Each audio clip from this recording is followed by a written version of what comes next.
Hey, what's shaking, everyone?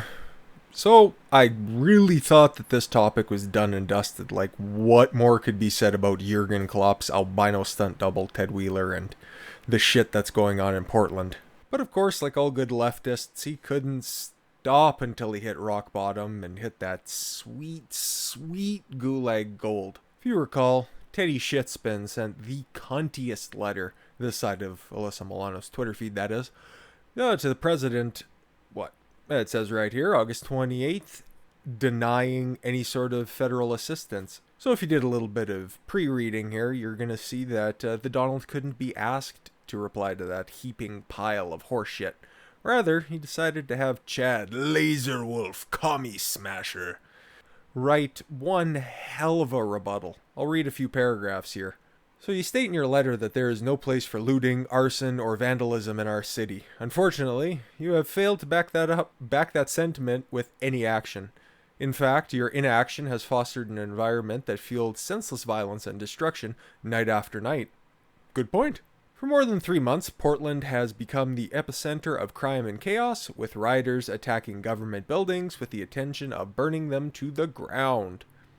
As of today, since July 31st, 2020, there have been 255 arrests made by local law enforcement and 23 riots and 23 riots and unlawful assemblies declared. Impressive.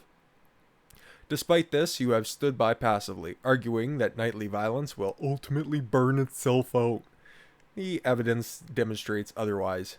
Due to a lack of action throughout the summer, Portland and its law-abiding residents continue to suffer from large-scale looting, arson, and vandalism, even killings. Ooh. Businesses remain shuttered, and Portlanders are held hostage by the daily violence that has gripped the city with no end in sight. This is precisely why President Trump has and continues to offer federal law enforcement assistance to Portland. And that is why I, in my capacity as Acting Secretary of Homeland Security, was not only authorized but statutorily obliged to protect federal property and persons on that property. With your letter that included a YouTube video in which your television interviewer attests that there was more unrest in Portland last night. Portland declared a riot, saying that protesters broke the police association building, the union, and lit it on fire.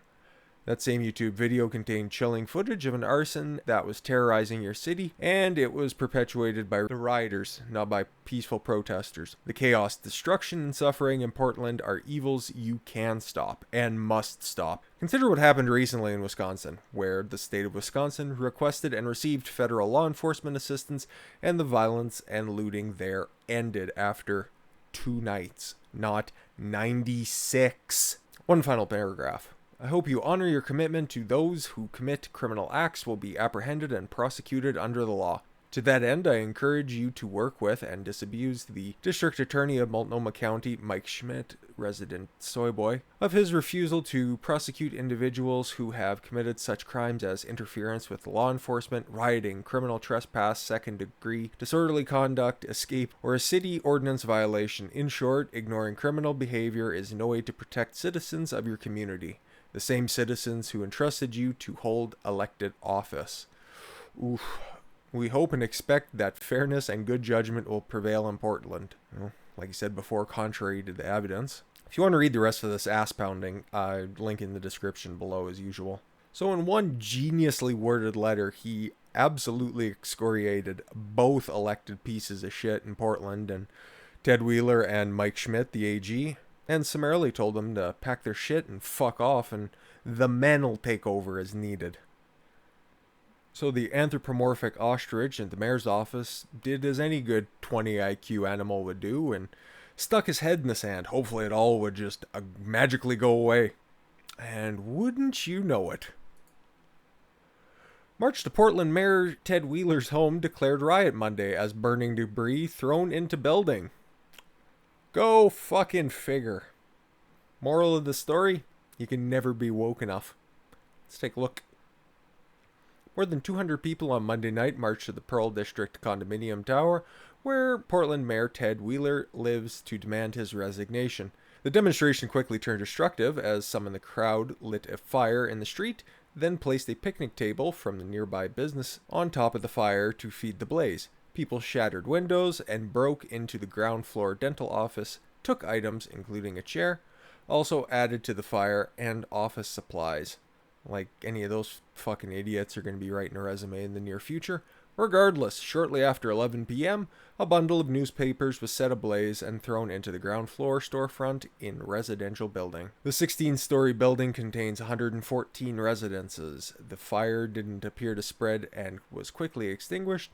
Police used crowd control munitions to release smoke into the air as they pushed the crowd west, just adding to the smoke.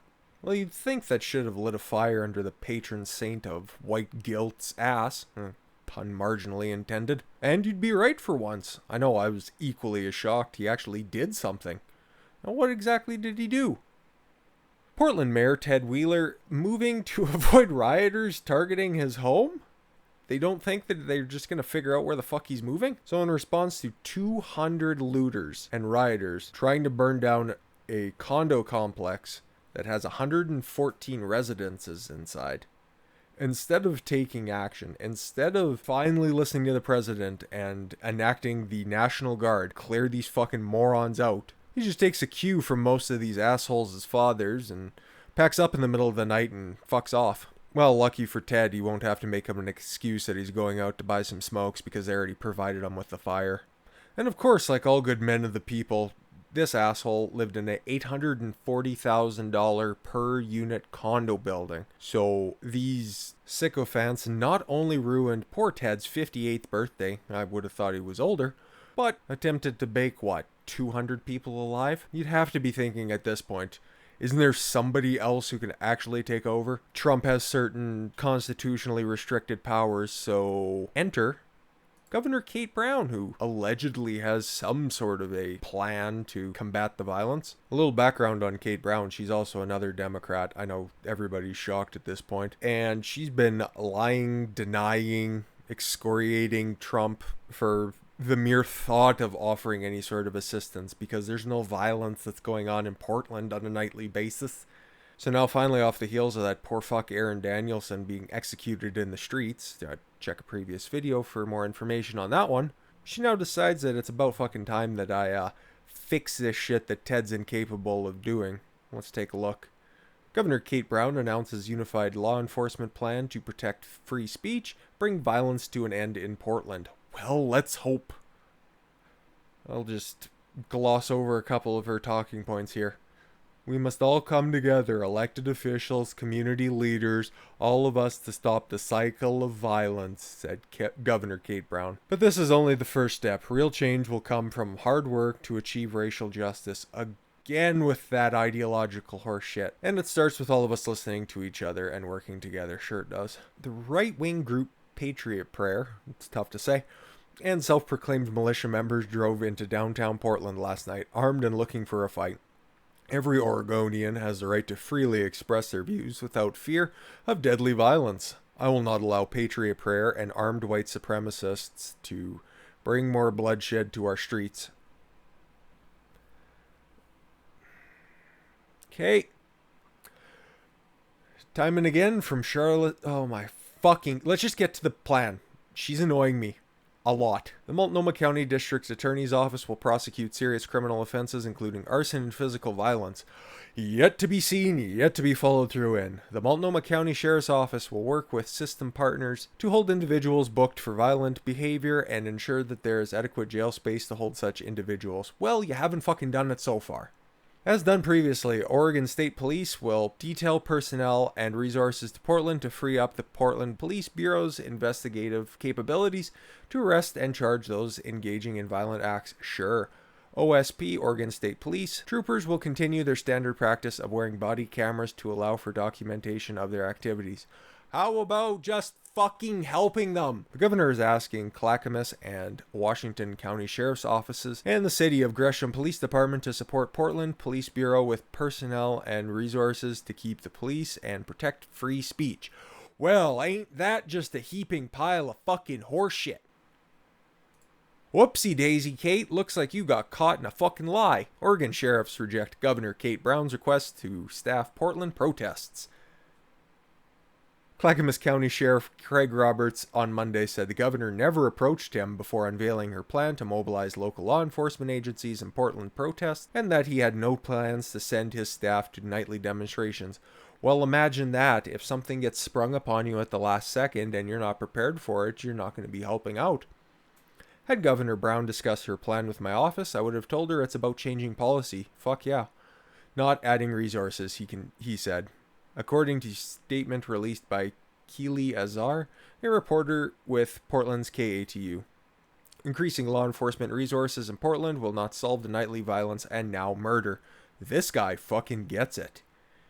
He said that Portland's newly elected district attorney, bag of shit Mike Schmidt, for those who don't remember, had dismissed charges against hundreds of protesters arrested for nonviolent, low-level crimes, and most mid-level violent crimes as well. Same offenders are arrested night after night, only to be released by court and not charged with crime by DA's office. The next night, they are back at it, endangering the lives of law enforcement and the community all over again, Roberts continued. The criminal justice system will do its part and hold offenders accountable. If you don't believe what Craig Roberts just said, suspects arrested at protest 1 week before deadly stabbing. The guy who murdered both of these two young people was arrested 1 week before. Guess what? He got right back out, didn't have to post bail, and killed these two people senselessly because Mike Schmidt can't do his fucking job. Despicable. Let's get back to this shitbag's fucking plan. Oregon State Police have offered over 24 body cameras and associated evidence management to the Portland Police Bureau, and the Bureau will evaluate their use. The City of Portland has agreed to indemnify Clackamas and Washington counties and the City of Gresham for law enforcement assistance. In addition, the mayor will seek financial resources to reimburse these jurisdictions for their support. Well, guess what? Point 5 seems completely fucking irrelevant because none of those police districts are going to be coming to fucking help your dumbass. The United States Attorney and Federal Bureau of Investigations will commit additional resources for the investigation of criminal activity. Alright, so instead of conceding to Trump that you need the National Guard, you're just going to contact a different federal bureau or a different federal body so you don't look weak or you don't look stupid? Well, let's see how that turned out for you. Oh, Oregon State Police troopers deputized by the feds. Well then. Oregon State Police troopers have deputized by federal government. That means they can act on behalf of the feds even though they work for the state agency. Well, guess what? It looks like you got feds there. Whether you like it or not, your worthless district attorney isn't going to be charging anybody or isn't going to be sending anybody to jail.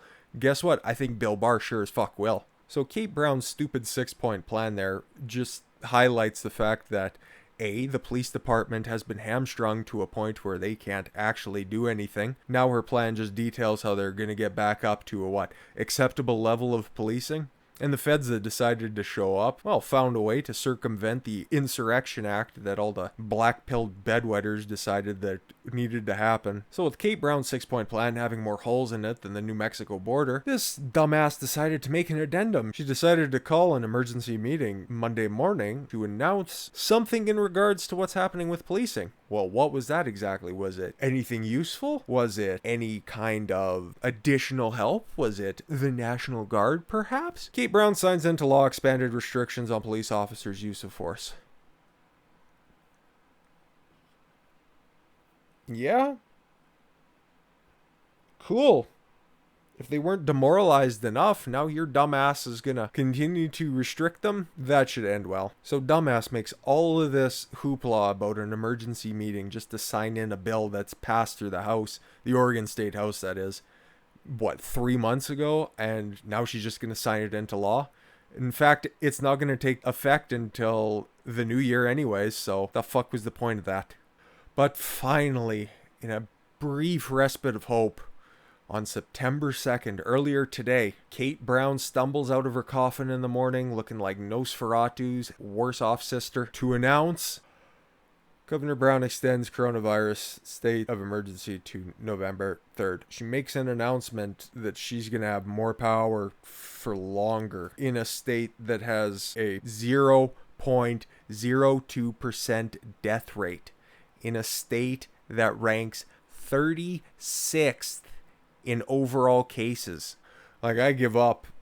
Like, these two are peas in a pod. Ted Wheeler and Kate Brown deserve each other and deserve the hell in which has been wrought upon Oregon. Sorry, anyone who's out there listening to this, but the only thing you have left is these two standing on top their ivory tower and just yelling down to the plebs, "Oh, eat your cake. It's all fine."